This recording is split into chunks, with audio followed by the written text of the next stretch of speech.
When we think of Satan, we imagine a two-horned red devil that dwells in the dark recesses of hell.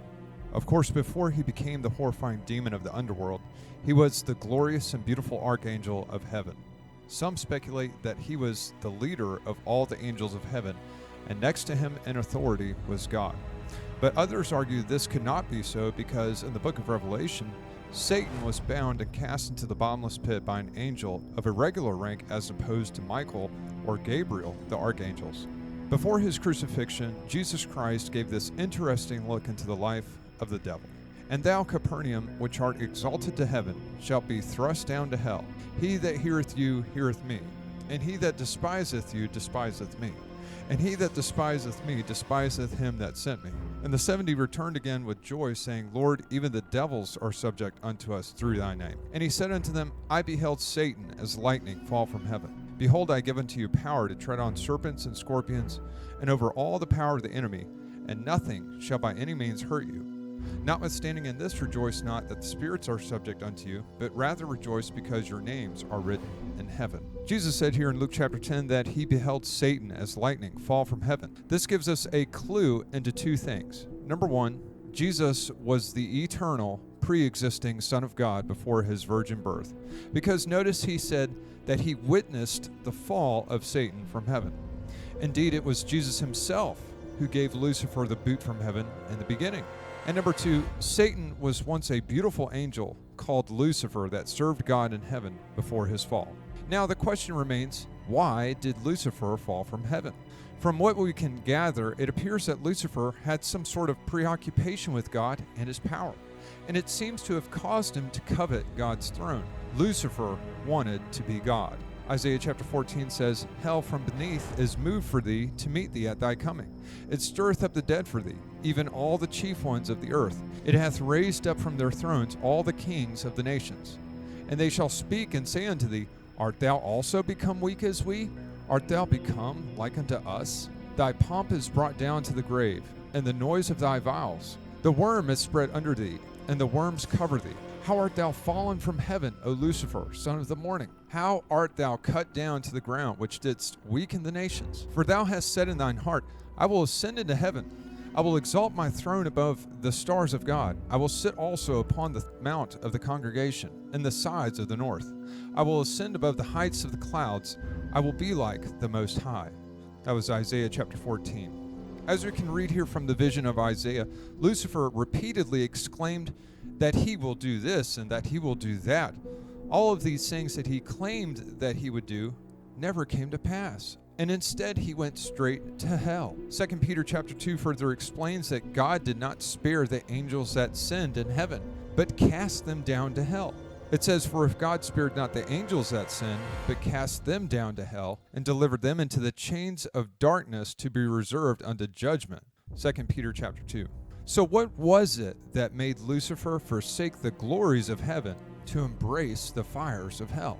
Many scholars and preachers have theorized that it was pride that made Lucifer fall. It was an overwhelming positive view of himself that made him think he too could be God, and maybe even do a better job sitting on the throne.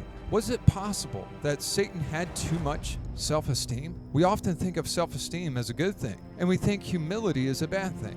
But many times, self-esteem plays a role far too often in the demise of many good men. It is a false belief in one's own abilities to be superior to the person in charge. In other words, he was delusional.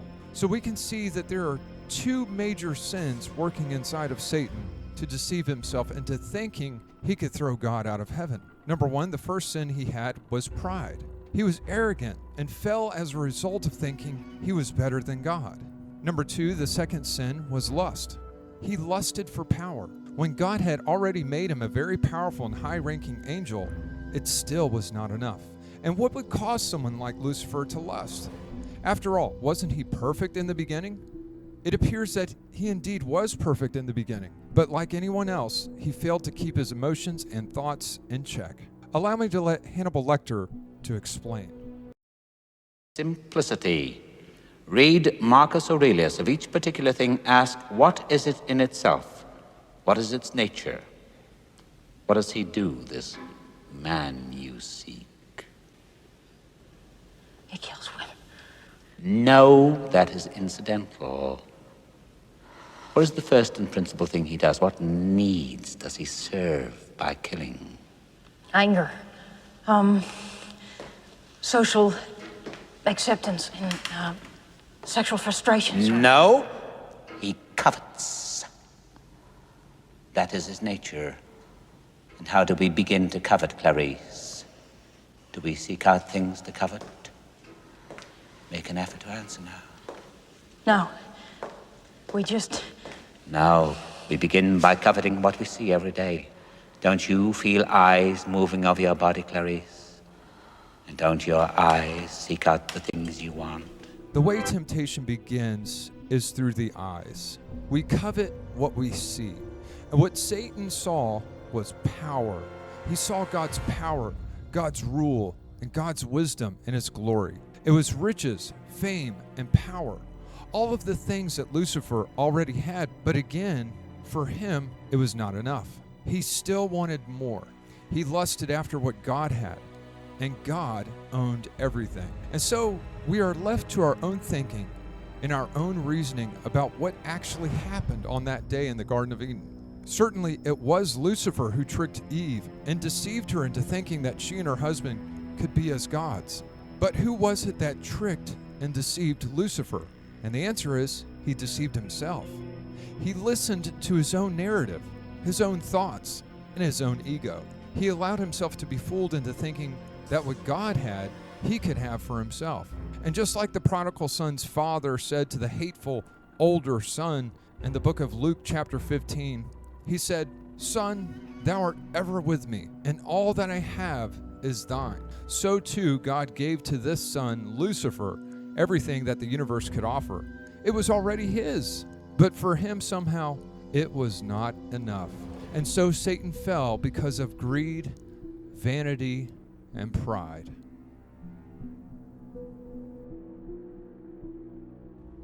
Stop deluding yourself. I told you to take care of your wife. What did I say? The world would understand. Didn't I say that? What did you do? You know what scares me, John? I leave the case, she gets better, and then I hate her for it. Remember? I know what you did.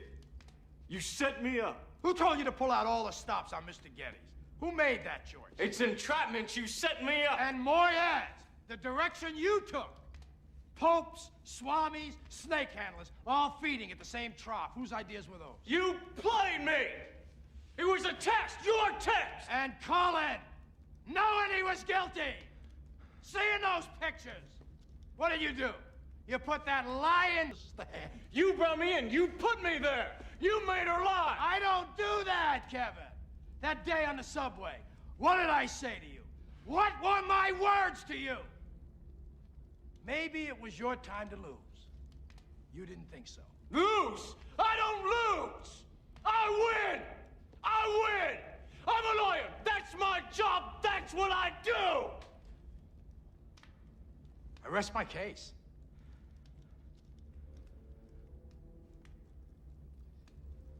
Vanity is definitely my favorite sin. Kevin, it's so basic. Self-love, the all-natural opiate. You know, it's not that you didn't care for Mary Ann, Kevin. It's just that you were a little bit more involved with someone else.